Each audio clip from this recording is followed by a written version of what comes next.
welcome to another edition of Pittsburgh Sportsline on this chilly night in Pittsburgh. I'm Al Levine, the Talking Machine. We got Chip the Prophet Hayner, Smoking Jim Frazier, and Zach Brenner bringing up the anchor position there.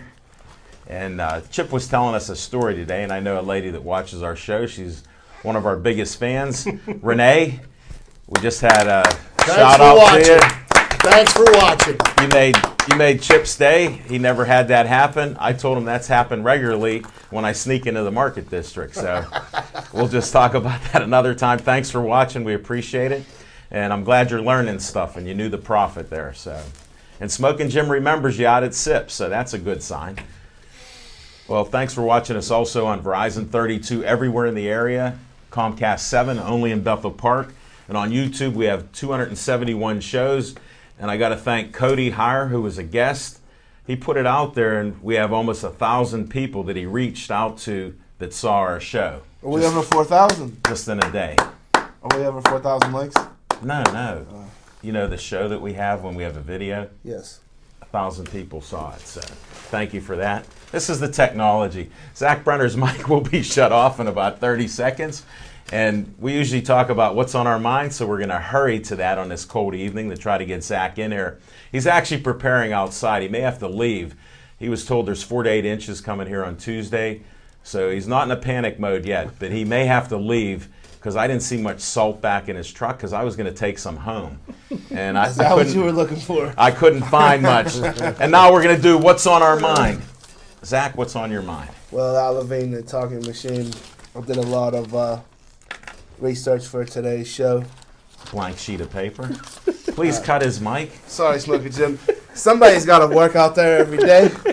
Well, for you folks that are staying at home and braving the cold, remember to cut his mic shortly because we all have jobs and we all work in this country. God bless America. Now the only young man working. I was patting You're Smoking sarcastic Jim on the as back. can I was believe. messing with Smoking Jim. You're sarcastic. There was no pun intended for our lovely viewers at home. It was directly at Smoking Jim. I took offense to it for everybody in Bethel Park and the tri-state area watching this. Go ahead now. What's on your mind? Well, I'm sure that the rest of my esteemed colleagues will touch a little bit on this in a bit, but the Pittsburgh Steelers are what's on my mind. Even several days later, I still have a bitter, disgusting taste in my mouth about the performance on Saturday night at Heinz Field.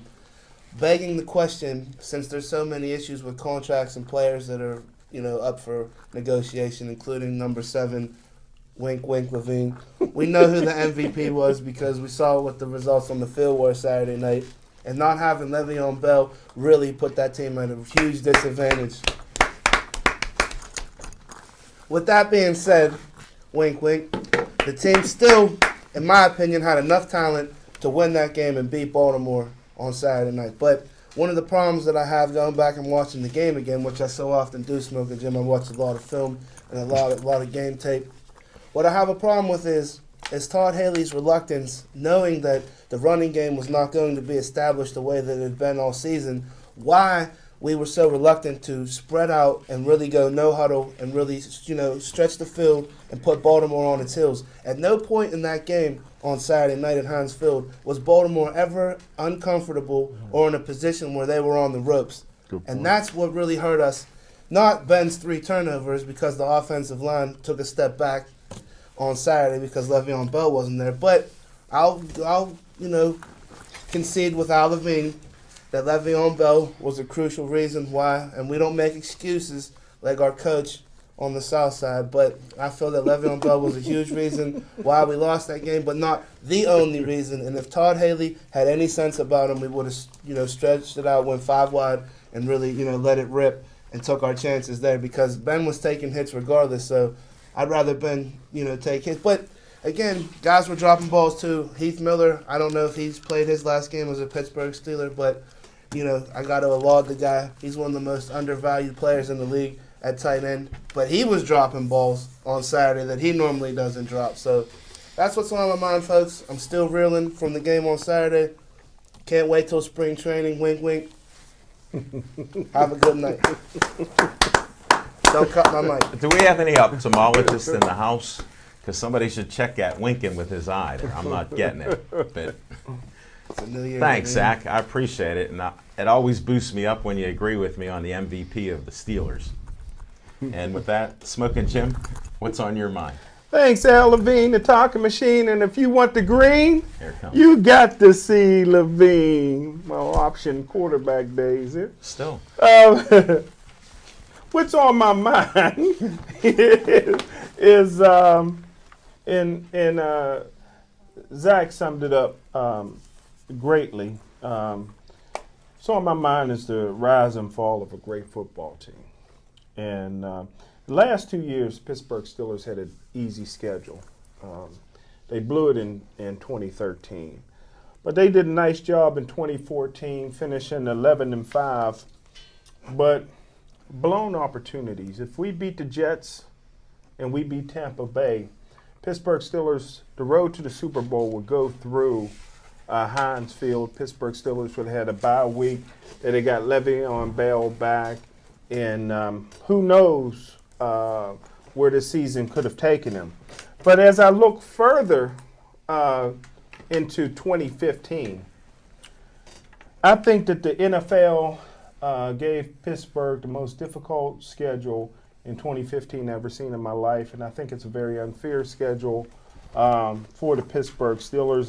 And I'm just going to quickly go over this schedule, and as I go over the schedule, you guys try to find a few wins and some losses here for the Pittsburgh Steelers. I'll start with the away games. Baltimore, Cincinnati, Cleveland. Kansas City on the road, San Diego on the road, St. Louis Rams, Seattle Seahawks, and the New England Patriots. And then we quickly go over to the home schedule. Baltimore, Cincinnati, Cleveland at home. Denver Broncos. Hey, prime time. Good to see you, buddy. Oakland Raiders. Arizona Cardinals with the NFL head coach of the year. San Francisco 49ers and the Indianapolis Colts. Real quickly, I look at maybe potential losses as no way we beat Baltimore on the road. Kansas City's a loss at Kansas City. San Diego, Seattle kill us in Seattle. New England's going to be tough to beat on the road. We'll do pretty well at home, but I think Denver will beat us. San Francisco will beat us, and I guarantee you Bruce Arians will beat us. So I'm looking at next year 8-8, no playoffs. And that's what's on my mind. Thanks, Smoking Jim. I don't understand the point of all this. I'll just wait. Z time. Well, the Z point, rebuttal time. well, the point is Go ahead. that, We'll have a little discussion. that the last 2 years they had an easy schedule and didn't take advantage of it. And now they're I going to just have did an 11 extreme. and 5. Go If ahead. I might- We'll open up. If I a little might here. interject, Since we're not going to if I talk might- Steelers later, this might be we'll do one a little of the right hardest years for Smoking Jim Frazier's pre-draft publication right here. You need to get on it. You need to start watching the Senior Bowl, whatever bowl, and get on it and find us some talent, because we cannot continue to draft and have these subpar drafts, because you see what having subpar drafts, it's setting this franchise back. We don't even have any players from the 2010, 2009 draft on the roster. Good point. That's amazing. You're And it's firing not like Chip these up, guys I'll tell last you why. long anyways. They got like a 3 or 4 year span on a good guy, but I'm just like, that's just atrocious. That just goes to the lack of, give Smoking Jim 2 steaks on draft night and get his best picks, because we need a new Ike Taylor. I'm glad we're not doing a Steelers segment. We're all covering it now, and I don't know what Chip will do, but it's Chip the Prophet Hayner's time. What's on your mind? Thank you, Alan. And just to kind of rebut my friend Jim's observation. What a surprise. And if you know anything about the NFL and the dynamics of the NFL, how does anybody know what any of these teams are going to do next year? Because there's such a turnover in rosters, and free agency has caused a movement of so many different players that I can't right now say that anybody's going to be worth anything. We'll see what happens once the drafts happen, the free agents are signed, and you see what kind of team they got to put on the field. I'm going to be optimistic about the Steelers' future because we've got Bennett quarterback. He will be re-signed, and for big money. But this past weekend is probably the first time I got to watch all the football games played on the weekend. And if anything of watching the first round of the NFL playoffs is I learned this weekend, first thing, Andy Dalton's never going to win a playoff game. That's pretty much guaranteed. Tony Romo lived to fail another day. He'll go up to Lambeau Field and step on it pretty good right up there. Bruce Arians is the furthest thing from a genius. His worst offensive performance in NFL playoff history. 70 yards. And I hate the Ravens. You know, the Steelers game, it broke my heart. But, you know, it only expressed the importance of why Le'Veon Bell was the team's MVP. With no running attack to respect, the Ravens pinned their ears back and they pummeled Ben Roethlisberger. So I'm not even going to criticize the play calling of Todd Haley because, you know what? Ben didn't have time to scratch his head. And he got concussed in the middle of the game, and then somehow the concussion protocols kind of got glossed over. But, you know, we had a game to win, so what's more important, players' health or winning a football game? That's what's on my mind. Wow. You guys covered most of what I said, and I'm not going to repeat what I said yesterday, but I do feel better with my esteemed colleagues pumping me up. With that being said, I'm still happy about the Steelers season. They had a weak schedule, and we're so spoiled. And I can't even say 8-8's not great, but I did because that was just pummeled so much the last 2 years. But think about it: how many cities had 11-5 records? And here we are. We got 3 major sports. All of them are in the playoffs in 1 year. That's awesome. So we lost. So Baltimore was the better team. We're Saturday not the best. Night. Yeah. Saturday night. We're not, yeah, but that was then. That's in one game. You only get one shot. This is one and you're That's done. it. Just like NCAA basketball. Just like the Pittsburgh Pirates. I was waiting for that. Well, we knew that had to come up, Chip. It's the first time of Yeah, 2015. you know what, If you didn't say it, we wouldn't have I it. had to take it just to take the steam out of somebody else's sails. That's all right. He had a big paragraph written on that blank sheet of paper like you can't believe about the Buccos. But anyhow, I'm glad it's sinking in. That sandbox is slow today. There's a lot of congestion. But it was a great year. And how do you say it? Well, not everybody predicted they'd even have a winning record. Some of the guys on CBS were talking about that, and the Fan and everybody else, maybe 7-9, 8-8. So who knows? I'm happy about it. Let's go get them next year. I don't know what's going to happen. That crystal ball, I don't know what referee is going to be with Jerry Jones or some other billionaire. I can't figure it out, but this was known. And you don't believe in corruption? That's a story for another day. And that's what's on my mind. Hey, Alan, just in closing to kind of tie this football thing up in a bow, you know, one of the things that I found most distressing of this weekend's playoff games, I find it shameful that the referees could have an impact on the outcomes of so many games. Hey, Chip, I saved that because my dad was a basketball referee, as you guys know, and I have something somewhere here that we got certain subjects we'll cover because we're trying to get a little more. Okay, we will. Right there, because We'll talk about it later. we all should mention that All right, well, we can discuss that later. because that determined a lot of games. And some of the guys that are gamblers, known gamblers. Get ready for a lot of fiction. Hold it. You stole my line. Fiction and fact from Smoking Jim's Almanac. Hey, thanks, Al, being the talking machine. I'm going to try to get through this without getting a tear in my eye. How far back are you going? But we're going back a little ways. But first of all, just like to start off with giving condolences to losing Stuart Scott. And it's on there. Thanks. This will be our segment. I know you know more about black people than anybody. We'll just do that segment right now. Well, Why don't you lead us on that? Well, that's not. Because you're like the Reverend Smoking Jim. Well, that's not really my fiction and Ray. fact, but I just wanted to say that. But Okay. I just wanted to give credit where credit is due. Really, the beginning of it, and we'll get more into this in February, Black History Month. But Why do they have that, you asked? the guy that I remember you asked that. the original guy that don't get a whole lot of credit is the late, great Ralph Wiley. And Ralph Wiley was a writer, wrote for Sports Illustrated. And I tell you what, Ralph Wiley and Boomer Esiason had a lot of influence on me because I always felt like if I got an opportunity at anything, I would do it my own way, whether I got fired or not. And Ralph Wiley, when he got a TV job, and Boomer Esiason got the Monday night job, they changed their personalities and both got canned. But Ralph opened the door for Stuart Scott, and Stuart Scott opened the door for guys like Stephen A. Smith, who I don't agree with a whole lot, but you got to give credit where credit is due. But anywho, Yeah, this is what's on my mind.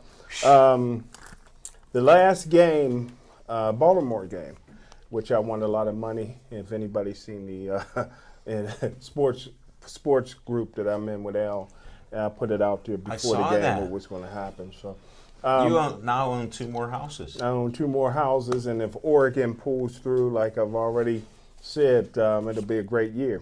There you go. But anyhow, this last game against Baltimore was my last game. 15 years at Heinz Field, over 15 years at Three Rivers, season ticket holder since I was 4 years old. But I gave up my season tickets, held on to them for a long time for me and my dad. Me and my dad always went to the game, but he's been living down south now for a long time. But what's on my mind is 1994, a little memory from Three Rivers Stadium. I was a young kid in 94, never been to South Beach before, had 2 tickets to the Super Bowl game in Miami, and taking a girl that was, boy, she looked good in jeans, man. And we were already. That's how you remember the game? Yeah, we're all set, ready to go. And there was a guy named Junior Seau in the San Diego Chargers.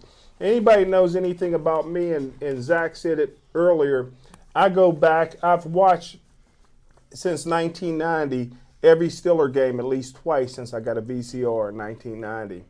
Thank This God for particular VCRs. game, this was the only game I've never went back and watched. The Steelers was dominating San Diego until Junior Seau played like a madman. And they had a Samoan tight end catch a touchdown pass. Papunu. And all of a sudden you could just see the momentum of the game shifting. And all of a sudden I could just see my South Beach dreams going away. And the 1994 upset of the San Diego Chargers over the Pittsburgh Steelers was probably the low point of my Three River Stadium career. Wow. And that's my fiction and fact from Smoking Jim's Almanac. Hey, Jim, just to speak to that, that year. But anywho, before you go there, I'm no longer a season ticket holder officially as of Saturday night for the Pittsburgh Steelers. So anytime I go to the Pittsburgh Steeler game now, I'll be sitting in the press box. Can I get your tickets? His daddy sold them. Already gave them to somebody. Jim, to speak What's to her that name? game right there, to speak to that game when the Steelers lost to the Chargers that year, the San Francisco 49ers were a juggernaut. Mm-hmm. They were definitely the best team in the NFL. Rob Woodson would have shut right down that year. Only loss the 49ers had that year was the Pittsburgh Steelers. Wow. And if the Steelers would have played them again in the Super Bowl, they would have beat them. But unfortunately, they couldn't get past the San Diego Chargers. The only loss they were 18-1 that year. Wow. Ain't that That's something? that's Good my job. little fiction and fact. That's great. Force Jim's Almanac. It sounds like more fact than fiction. You know me. Sometimes I get them wrong. I know, but that was more factual on that one. I remember a couple of those. But now, since you got a little segue, let's go to Chip's Trivia Time. Chip's Trivia Time. Well, tonight I'm pretty happy to say that Major League Baseball has opened the doors of Cooperstown for 4 deserving souls this year. This year, Randy Johnson, Pedro Martinez, John Smoltz, and Craig Biggio all got elected into the Hall of Fame. And if you remember a few months ago, This was scripted. This was all scripted. Because it's supposed We're to be losing. trivia. No, go ahead. You already knew Yeah, that I was do. going here Yeah. anyhow. I do have something to say in a segment on it. No, though. that's fine. Yeah. That's fine. But the four men were elected into the Hall of Fame a couple of months ago. I brought this up about the gentlemen that were going to get elected, and I did say that these four men would enter the Hall. Randy Johnson got 97.3% of the vote, which is the 8th highest vote total of anybody in Major League Baseball history. Pedro Martinez got 91.1% of the vote. John Smoltz got 82.9%. And Craig Biggio, who missed making the Hall of Fame last year by 2 votes, got 82.7% of the vote. Now, to enter into the Hall of Fame, what you need is 75% of the vote. 75% of the vote is 412 votes of the 549 voting members. So, And you answered a question. That's what we wanted to know last year. How many guys actually vote? yep. So that's why I'm letting you roll a little on your Chips trivia time, because you did post something up on Facebook.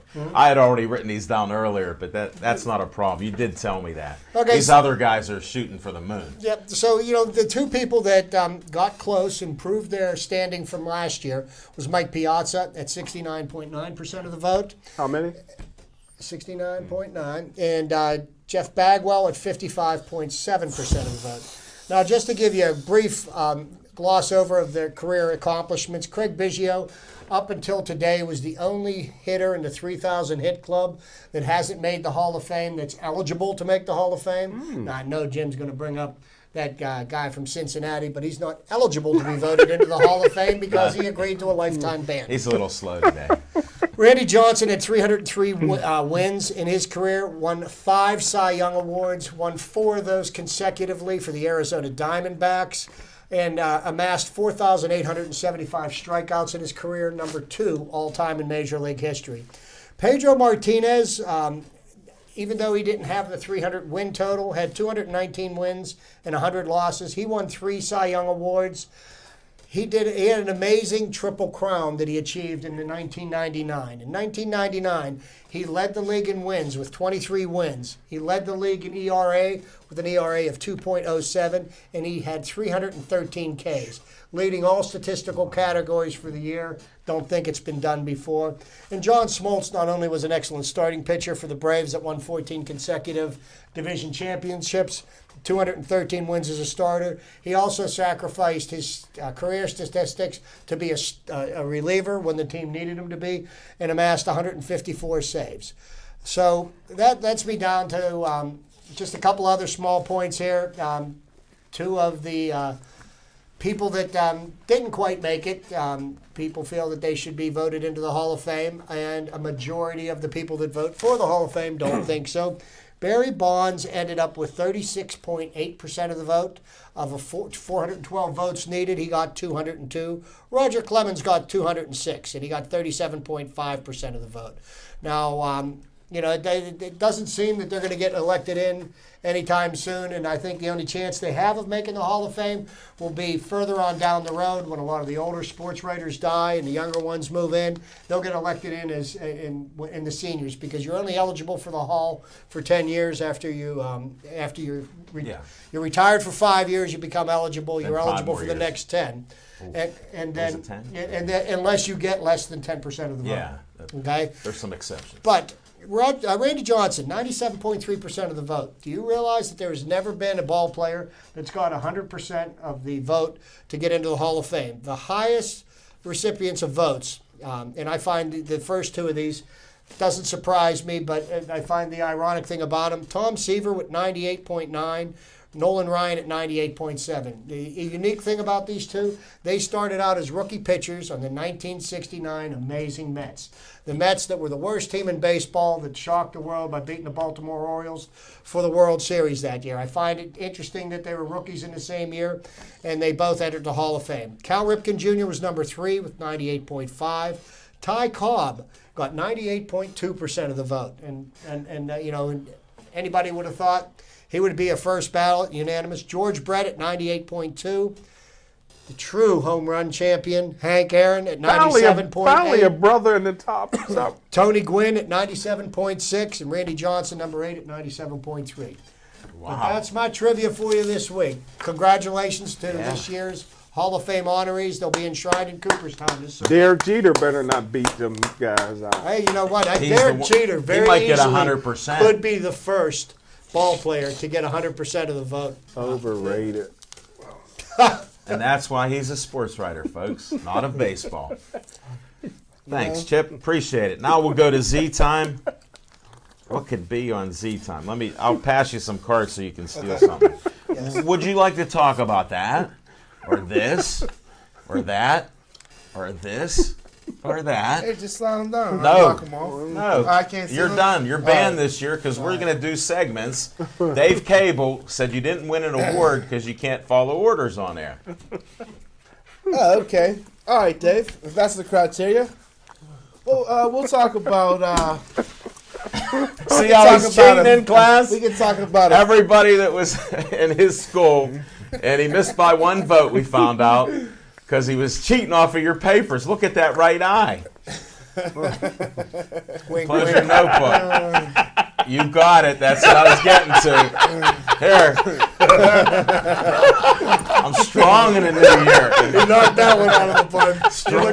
You look like the Bambino there. Exactly. 95 years ago, he become a Yankee. All right. Well, since Al Levine wants to. I'm just having fun like Z does. To all his fans out there, no wink, no wink. I'm having fun like he does. I He take can it wink back. all he wants. I'll take it all back. All No, the no, I wins. don't want you to. I'll take back all the You wins. can't. Once they're on air, they're forever.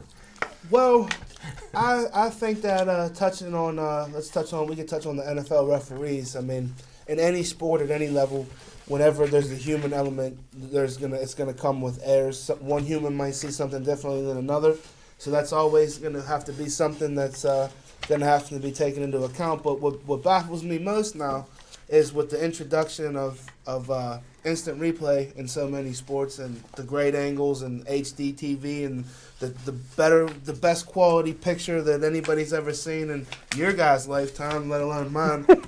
But Yours too. huh? It's gotten even All right, better. you guys started in black and white, I believe. Smoking Jim used to crank it. Oh, that was the car. But back to the officiating. I mean, like I said, it's baffling to me how these guys can continue to affect the game in such a major way when you have all these fail-safe things in place in the CBA, Levine, to try to thwart these things. Well, how they could just that call in the Detroit Lions versus Dallas Cowboys. Let's just take the call where there was blatant pass interference. The linebacker didn't even turn around to look for the ball. That's that's in there, Levine. That's one. Forget face guarding. Let's take face guarding out. Let's just take it to. Well, that's one of a number of calls that were questionable in that game.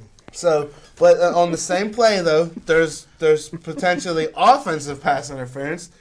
So those two calls would have offset, and the down would have been repeated. And I don't live my life in the what if games, but they need to be held accountable. When the refs in baseball, when the umpires in baseball are terrible, they need to be held accountable. When the NHL referees are there needs to be a standard across the board for these guys. I'm sure they have a union, Levine, and every these umpires. That wasn't on the card here. I'll put it on the back. Union? All right, we'll discuss that. Alan's a big union guy. Yeah. He is. He could get into the nuances of why these guys are able to still keep their jobs, even being so ineffective. Don't shut his mic off yet.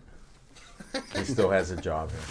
Oh, am I talking out loud? Yeah. Oh, I'm sorry. We're trying to get some interjection from. Oh, I didn't realize I was talking out loud. That's what's fun about watching Pittsburgh Sportsline. Well, the problem with the call that you're talking about, it was the fact that the referee threw the flag, and he identified that there was a foul. Then all of a sudden he picked up the flag and No explanation. and with no explanation. Now, was there a foul or wasn't there a foul? And if there was a foul, you threw the flag. So you threw the flag and there was a foul, and then all of a sudden you decided, no, there isn't. Even the head of the referees in the NFL has said that the referees blew that call. That should have been defensive pass interference. It actually would have been holding on the defender, Yes. and it would have been a 5-yard penalty, automatic first down. Changes the whole complexion of the game. But I Yes, mean, it how do you does. throw the flag saying that it is a penalty, and then it isn't a penalty? I mean, it's either it is or it isn't. If it wasn't a penalty, you wouldn't have thrown the flag. That's what And I don't since you threw understand. unions out, I'll Okay, bring it let's up. do it. The unions are here because they wanted to control people. So you keep some of the incompetent ones who you can bully them. You have some of the good ones you have in your regular games, and then you change rules constantly. So what are they supposed to do? Touching on a little bit on the rules changes here, I think it's hurt one of our subpar safeties, Mitchell. I think he's gotten a Flagged. little bit of a worse rap, but not into his defense, though, the man does lead with his head on almost every single hit. And now he was quoted as saying 2 days ago that from now on he's just going to take guys' legs out because that's legal. And with Mike Mitchell, this is all I got to say about him. Talk is cheap. I mean, well, you look at the tape, you look at the way he's played on the field. He was a poor $25 million investment for the Steelers, is what I feel. One of their many. Well, the referee Morelli, he'll have a say-so in what happens next year as well. Well, the problem, I think, with what That's they've what done we with should. football, and they did this at the early part of the season when you were getting 25 to 30 penalties a game against these teams. And, you look at the Steeler game, for example. How is there such a big disparity in the amount of penalties the Steelers got as compared to what the Ravens got? The Ravens were holding. James Harrison, every play for 10 years he's been held. They're leading with the head, hitting people in the head. They're holding defensively. They're grabbing people's face masks, and the calls aren't being made. But on every third down, if the Steelers made a play, it got negated by some type of a penalty. Luckily, they don't bet on games. Call it down the middle.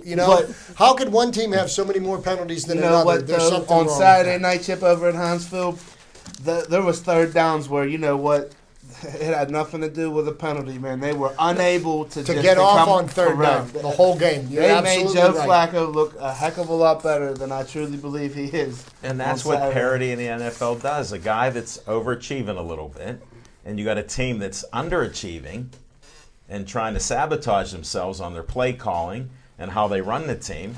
Look at what happens. You guys don't agree that what would it have hurt in the fourth quarter to just let it rip, to just let it loose, let Antonio Brown have Since every we're on fire. Z time, how could the guy who I've never been for, I don't hate Todd Haley. I have apathy for him. Look that up. It's in the Funkin' Wagnalls. Apathy means you don't Is it care. Yeah, one way or the other. 1915? Yeah, they had apathy back then. Okay. Todd Haley should not have been here. When you script plays and all that, I know I'm piling on because they did lose, but I've said it every game, so I have to finish the year out with this. The way he called the plays, sure, the players could have played a little better, but some of the play calling is so suspect. What were you thinking? I mean, come on now. You're either going to go ahead, NFL scout. No, I didn't mean. I was going to wait. You got to go bathroom? No, go ahead. But I thought It's about an open you. discussion. I I thought about get you. that door ready. I thought about you during the game when I broke down the numbers. 54 passes. The Steelers had only 19 Attempted runs. attempted rushes, and Ben got mutilated. Pummeled. And like you said before, and I've heard you the only one on any station that have said that he was brought in to protect Ben, and Ben didn't look protected. Well, if you look at the last Exactly. 5 games of the season, Ben got agree. sacked 3 times in 5 games. And then he got crushed this past Sunday. And that was because they didn't have to worry about a run game. Well, They didn't look- have a running game to consider, so they just pinned their ears back. And I do believe that they were trying to open it up. Ben didn't have time. And Ben had to rush his throws. He was concussed towards the end there. What And I would rather look at is a 2015 games where he's going to forget get it. hit a lot. See, I Some don't great want to. I'm defenses not going to next get year. into the business of speculating on a season upcoming where I We don't will. know what the draft is going to behold. I don't know what players Will they are coming sign in. Ben? I don't know if Ike Kiesel, Harrison Polamalu, Cortez Allen, or Jason Worlds are still going to be members of the collective group. So I'm not going to get into Cortez Allen will be back. to speculate. I don't know. That remains to be seen. They They just just told signed you. him. He's in He trouble. just had surgery on his knee 2 weeks ago. He's in recovering from trouble. knee surgery. He will be back next year. That you can count on. All the rest of them, I don't know. Right. I mean, if I could get Jason Worlds for half of what they paid him this year, I might be interested in putting him on the roster. But at $10 million, he was a bust. But listen to this. As his representative, you just paid him $10 million in 2014. Why in the heck would we settle for half? You know, we're going to make Here's the case what I that would he's say. still the same player. He gave you what he gave you Hey, last Zach. year. You gave him $10 million. Zach, here's what I would say. What would you think if you're Worlds? What are you worth? Just tell me what you're worth. $10 million. Thank you. That's a no-brainer. That's an easy one. Will you get that? No. No, not from us. No. But he'll probably go to the, somewhere. To the Raiders. Now, let's think Yeah. about this, though. When right. Todd Haley was brought in to be the offensive coordinator of the Pittsburgh Steelers, Yeah. I understand that he was brought in to try to, protect Ben. And not be his friend. But in the same sense, though, They said think that. about this. Todd Haley's reputation, though, he didn't establish the most prolific running attack in Kansas City while he was down there. He wasn't known for a smash mouth zone running scheme that was. What was he known for? Passing the ball. They And opened so it he's up, they true to passed the dink ball. and dunk, like Chips brought up, West and other Coast people. offense, Right. With With the old school Steeler game, which Rooney Jr., who's not Jerry Jones, as Smoking Jim told us. who's really in charge Right. of everything. Told us that's what's going to happen. And that's why I looked through the curtain that he's not about the running game. He just happened to have a right guy in there. And what nobody's even talking about, whether Munchak's a great coach or not, I really don't know. He's a good coach, and he did change things. But Pouncey was healthy for the whole year. Same with the Castro. That alone makes a difference. Well, and I tell you what, and Mike Munchak, I think, earned his pay and should probably be assistant coach he of the did. year because he got David DeCastro to block the guys with the other colored jerseys. Well, they found Except out. on Saturday Yeah, night. they found We out. took a step back on Saturday Yeah, night. he's a rare colorblind type of guy. Usually you can see black and gold. Okay? Usually. Yeah, You usually. can you I can see So, I differentiate. mean, that's a good one. But that's part of the problem. You had healthy guys. You just didn't have healthy guys at the tackle position. Because it's nice to have a future Hall of Fame tight end block. Good If I mean, could go through enjoy the that. list, though, I believe Jason Rhodes will get $7 or $8 million somewhere else. Cortez Allen, like you guys alluded to, is hurt, so he'll probably be back.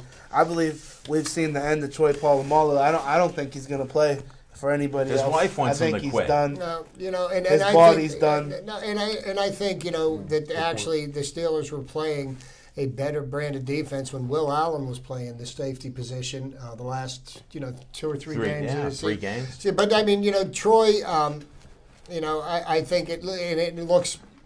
If you watched him play, and the thing is, Troy's probably still better than most safeties in the NFL right now, is the way he stands. The thing is, he played at such a high level for such a long period of time that anything less than the way he was playing before is just not good enough. The position is called safety.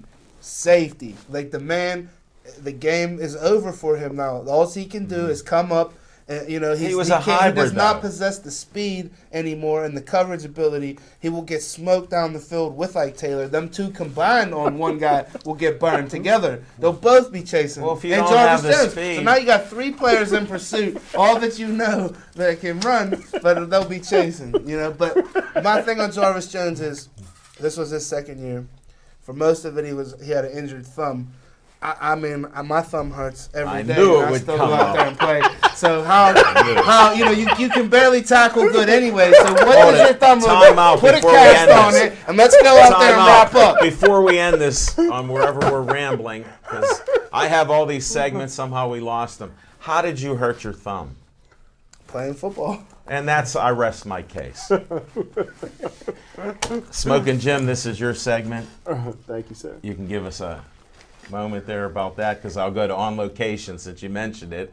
Since whatever we mentioned, I'm trying to get out of the way. So bring up about this gentleman who It'll battled just- cancer for 5 years. So. Well, I tell you what, it'll be very, very quick because most people know I don't watch much TV, and I've only seen SportsCenter about 5 times in my whole life, and That's enough. I've only seen Stuart Scott, but I heard about him more so than anything else, and I tell you what, he was a guy that did things his own way. He was a guy that was his sound bites was outstanding. I was in North Carolina one year, a few years back, quite a number of years back. And it was the same, and this was the most impressive thing, one of the most impressive things I can say about Stuart Scott real quick, is, and this impressed me, I'm in North Carolina, and I see Stuart Scott on TV. I'm walking past appliance store, and I see him on TV, and I find out he is the keynote speaker at the North Carolina University commencement exercises. Wow. He was a graduate there, and here he's a sports broadcaster and still a pretty young man, and he was invited back to be the keynote speaker at a graduation of a major university, and that impressed me a lot because I knew I wasn't going to get those kind of calls. But finally, this past June, I was able to catch live the Jimmy V, because Jimmy V is a guy that really inspired me. I almost read some of his books. And key thing almost. Yeah, and when Stuart Scott got up there and spoke from the heart for 14 minutes and talked about the love of his daughters, and he was an MMA fighter. He was practicing MMA. In the octagon, yes, sir. And that's why it hit me so hard when he died, because he looked healthy. I thought, if anybody could beat cancer, all the money that, he got the best medical care and all. So it doesn't, live your life, everybody out there. If you got people in your life that you love, tell them that you love them. Best friend love you. And which one? Also, I tell you what, it doesn't matter how much money you got in this world. When it's your time to go, it's your time to go. So life, he did a great job. Stuart Scott was as cool as the other side of the pillow. Just the one thing I want to say about Stuart Scott, and I watched him evolve as a sportscaster on ESPN, and I will honestly say this. He did, I believe, as much for sportscasting, as Chris Berman did when he first came to ESPN and made the highlights really something. The reason why you watched ESPN because you wanted to watch Chris Berman do the highlights.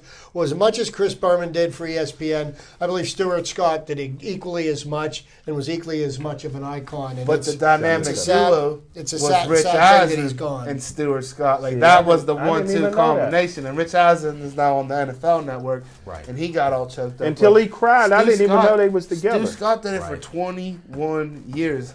I'm 30 years old, so for 21 years of my life, Stuart Scott was doing the highlights. Stuart Scott said in closing at the end of his speech at the Jimmy V Awards this past summer, he said, when you die from cancer, that's not letting cancer beat you. The way you beat cancer is in the way that you live your life when you have cancer, and you live your life to the fullest, because tomorrow is not promised. Well, when you die from cancer, it beats you. Not so much.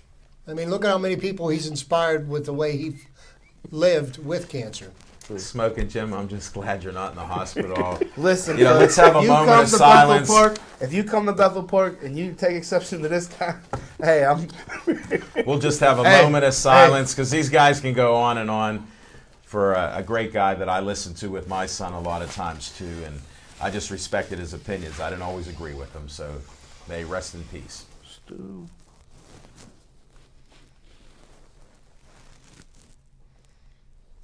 All right. Now we'll go to On Location. We're last night, first show out at Atria's with 3-degree weather, wind chill factor. We had a nice crowd there. Smoking Jim was the only one who wasn't cold, didn't have a jacket or anything. He just had that classy sweater you can see on Facebook. He borrowed it from the Chin. No, we found out. No, that wasn't the Chins.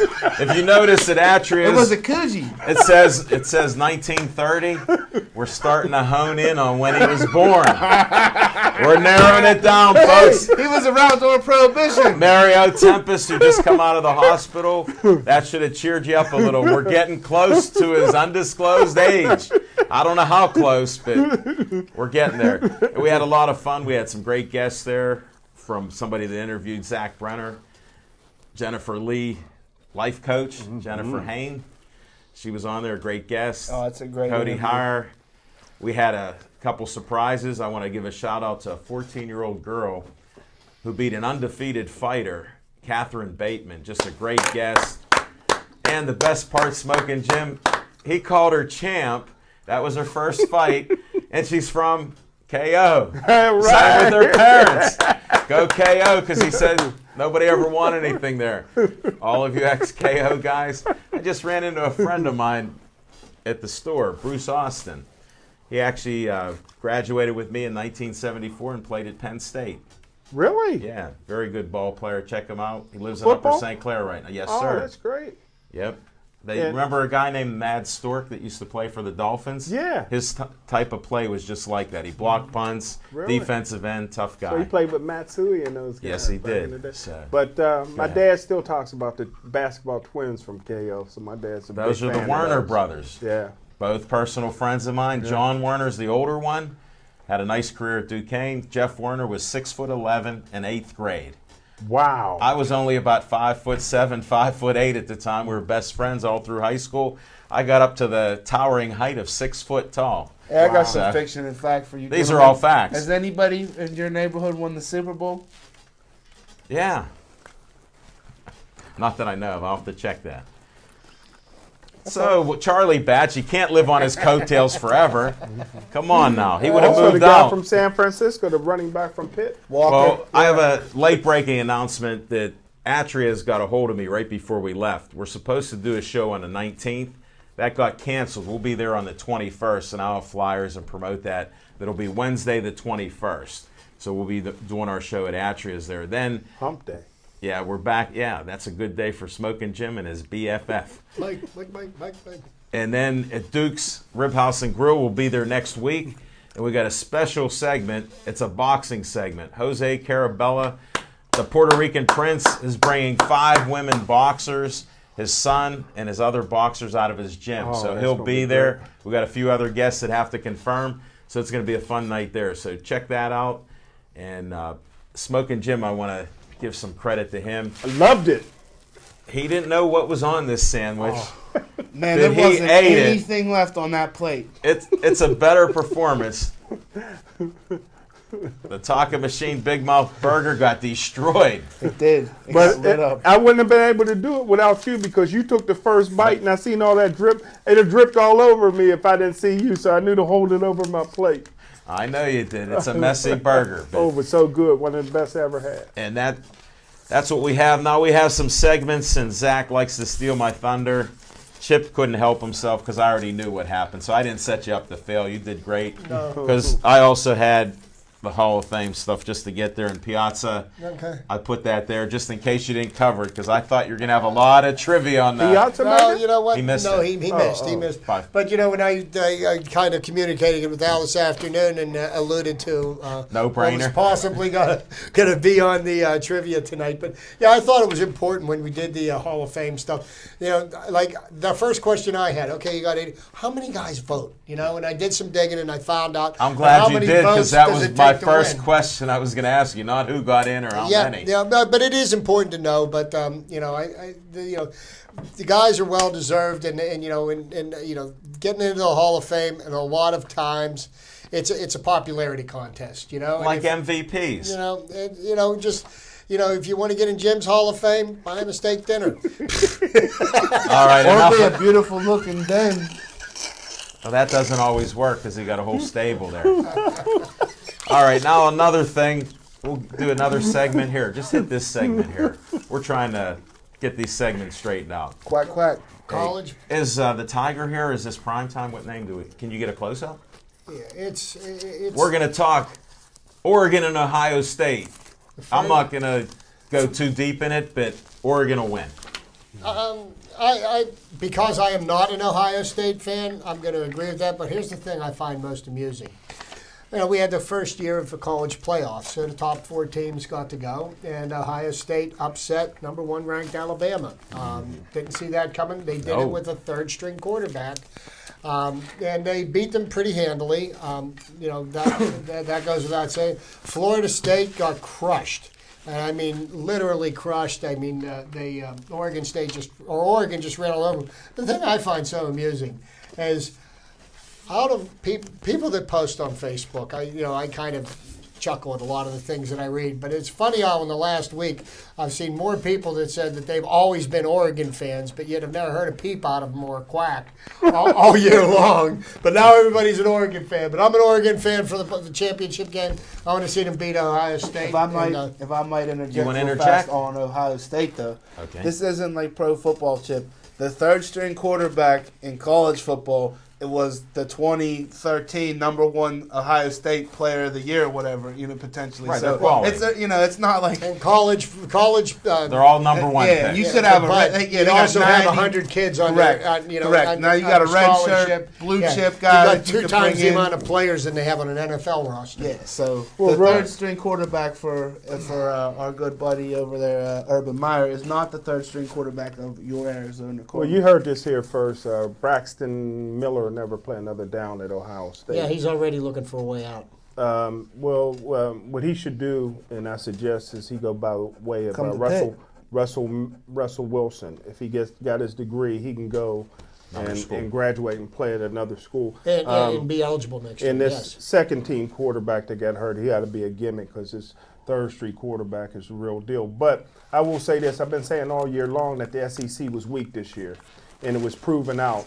Only one team in the country can beat Oregon, and it's not Ohio State. I've already put heavy money on Oregon blowing out Ohio State, but the best team in the country didn't get an opportunity to play, and that's TCU. That's an argument for another day. We get covered outta these here. playoffs. Let's just move outta on. here. We're running out of time The here. only team that beat Oregon was Arizona. Let's And try another My segment. best friend's the defensive coordinator. Can you Jeff get this Castile, segment Oregon. Can you pull in there a little? Playoffs. 2 years in a row, dude. Playoffs. What's your picks, guys? I'll go You first. can lead off, Chip. I'm gonna pick the Packers beating the Cowboys. The Seahawks are gonna beat the Panthers. I've got the Ravens losing to the Patriots, and I've got the Broncos So you're going whole losing chalk. to the Colts. You know what? I got to agree with Chip. I'm actually with Chip on this one. I have an upset special. I had one last week when I picked Carolina over Arizona. I believe, Okay. and I know Indy's Smoking gonna Jim's beat going to take Peyton. exception to this, but I like that pick by Chip, and I'm going to tell you why I think Indy can beat Denver is because of Andrew Luck. Andrew Luck is a very underrated young man and a quarterback. Underrated? And now he's He not can under. run. He can run. He runs about a 4.4 40 for a quarterback. 4-4. Yeah, he's fast. He's Wow. fast. But I you wanted know- to say 4.3, but I know it's not that Yeah. fast. The one thing I have noticed in Peyton Manning in the last few games that he played, he seems to be off. His passes aren't as crisp and as sharp. Well, he got his arm. Doesn't have the velocity. His that he's arm's had. rested now. That's what the bye week will do for you. But here's my Yeah. prediction. All right, I took we've a lot been of heat. waiting. I took a lot of heat 3 years ago when I had Russell Wilson as my number one rated quarterback, Andrew Luck number 2, and I didn't have RG3 in the top 10. Russell Wilson wins his second Super Bowl again, and he beats the legendary Peyton Manning. It'll be Denver and Seattle again. Okay, good enough. I don't think, but No, we're all entitled to our opinions. Who you got going to Super Bowl? I'm liking the Packers and the Colts. The Packers. Your boy got a bad calf. It doesn't matter. They shoot them up. That's what the bye They week. need going- 'em. That's what the bye on a week limb, does. and I'm going Seattle versus New England, and Belichick and them boys break out the cameras, and they get back to 5. Ooh. Wow, are you on the camera with them? Okay. Now we got the inside scoop. It's only cheating. if you I want. just threw this one out. You guys can read it, and then we can talk because you like covering a couple subjects. The Penguins and the Pirates. Can we get a close-up on here? Penguins have been going through a we go. difficult spell. It's hard for them to keep a healthy roster together, and right now It's traditional, though.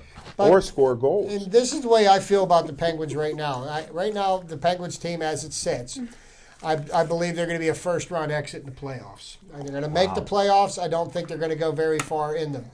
That could all change because it's only Health. January 6th, and they've got a couple of months, and they need to make some more moves. They traded for a winger. They put him on Crosby's line. And, Sid needs to show everybody in the world why he has been referred to as the best player on the planet, because I don't believe that he's playing like I that. mean, he did have mumps. He was sick. His face was as blown up as that movie from the 80s. You know what I'm talking? Yeah. But I am not an animal.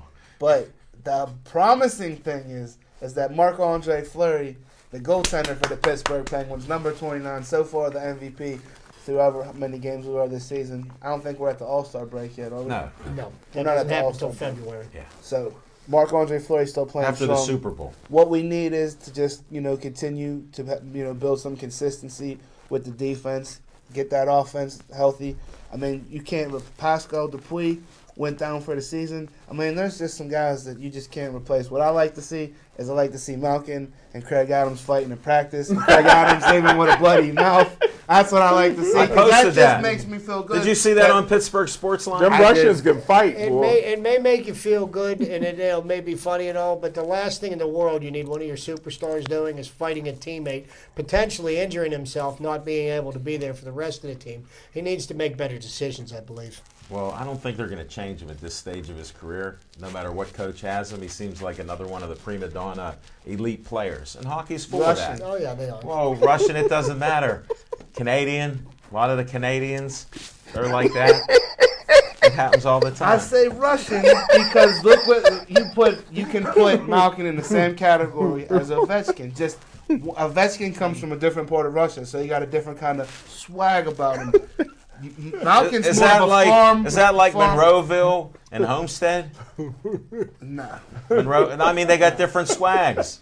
we got different swag. but That's it's not my like, point. It's not like Monroeville's super ahead of us, and we're super ahead Well, of you can Monroeville. argue with the Penguins. Here's what I'm happy to see. They're bringing up young players because they have a tradition of injuries, sicknesses, and everything else that have played well. So you're getting experience right now, where if you do get in the playoffs, maybe you can trust a couple But of we these young did guys. trade Well, a first-round pick in the draft for this kid that we got from Edmonton. Well, which will probably be the 27th or the 28th pick in the draft, which, Yeah, ultimately it's not like, not usually the first once you get five. past the first 5 picks in the NHL draft, it's not like the NFL draft.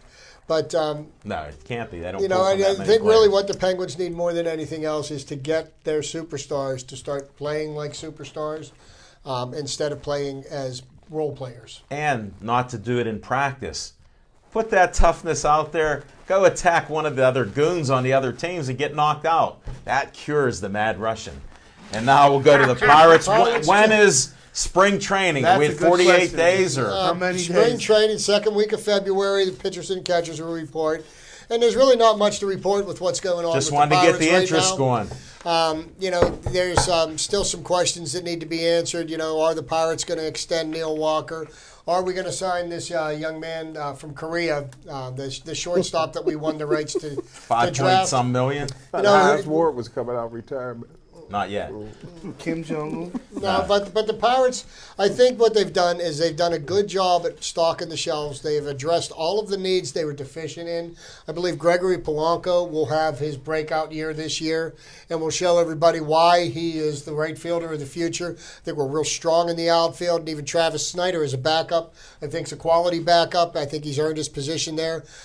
First base, still got a question mark. We brought in somebody to complement Pedro Alvarez. And Pedro Alvarez, whether he likes it or not, he's going to play first. And he He needs may to not be here long. He, That's all. he needs to hit the ball, because right now we can't give him away. He's got to earn his way off, because ultimately, the end of 2016, he's gone anyhow, because that's how long. And that's we it have for control. Pirate Talk. We're almost done with this. Say goodnight, Zach. Good Good night, night. Smoking Jim. Go Pitt! Good night. Woo! Good night, Chip. Good night, Chip. And thank you, everybody, for watching us. We're trying to get a little more focused, but here's what I say with these segments. Next week, I'll try again. Maybe the cameraman will be right on it so you can see it right away. But thanks, Tiger, for being here. Your streak is alive. First show, made it on time. Devin Shea's in there. Big Matt's in there. He let me see old-time tickets. It was a pleasure seeing that. Thanks, everybody. Stay warm. Be safe.